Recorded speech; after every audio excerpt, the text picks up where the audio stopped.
Olá pessoal, meu nome é Adriano, eu sou estrategista da Futura Investimentos e queria discutir com vocês nesse vídeo esse recente rally de alta que a gente tem presenciado nos índices americanos, mais especialmente o S&P 500. A primeira tela que eu quero mostrar para vocês é o desempenho dos mercados ao longo dos anos, principalmente nos bear markets, ou seja, dos mercados em queda por lá. A gente percebe muito bem que esse recente movimento de queda que iniciou-se com o topo que foi formado no mercado americano em outubro de 2007, já fez com que os mercados por lá devolvessem mais de 50% de todo o movimento de alta anterior. Se a gente for olhar historicamente desde a década de 50, esse movimento de queda foi o maior de todos eles. O segundo quadro que eu quero mostrar para vocês chama-se duração dos mercados em queda. Apesar de esse ciclo de queda ter sido mais intenso, o atual ciclo de queda ter sido mais intenso, a gente percebe que em termos de duração nós tivemos 3 bear markets onde a queda durou muito mais tempo. A gente percebe que o período de 29 o mercado caiu durante 34 meses, o fundo só foi atingido durante 34 meses.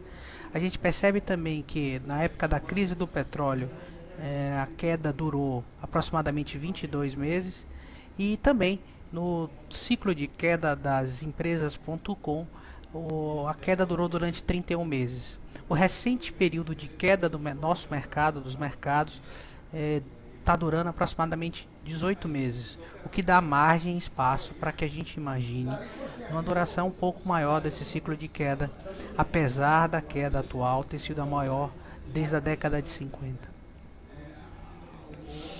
A terceira tela que eu quero mostrar para vocês ilustra muito bem o que é um mercado em queda. A gente percebe que desde outubro de 2007, quando o mercado efetivamente começou a cair, que os repiques, quando ocorrem, quando o mercado efetivamente faz fundo, são bastante intensos. E esse quadro eu queria ilustrar ele muito bem. Eu quero chamar a atenção do nosso ouvinte que nos últimos meses o mercado americano performou muito forte em períodos muito curtos de tempo. No final de outubro, início de novembro, a gente percebe que a gente teve um movimento fortíssimo de alta em poucos dias que levou o mercado para quase uma alta de 20% em relação ao fundo. No final também do ano passado, a gente percebe que a gente teve um novo movimento de alta quando um novo fundo foi formado, fazendo com que o mercado americano subisse 24% direto. Logo em seguida, o mercado voltou a afundar e esse recente movimento de alta levou o mercado americano para uma alta aproximada de 23%. Esse momento atual de mercado que a gente tem vivido, com os planos econômicos que saíram, um novo plano de compra de títulos podres por parte do governo americano, o auxílio que ele vai dar para as instituições privadas para comprar, tudo isso traz um estímulo para o mercado, mas quando a gente olha em termos estatísticos, a gente percebe que nos últimos movimentos de alta,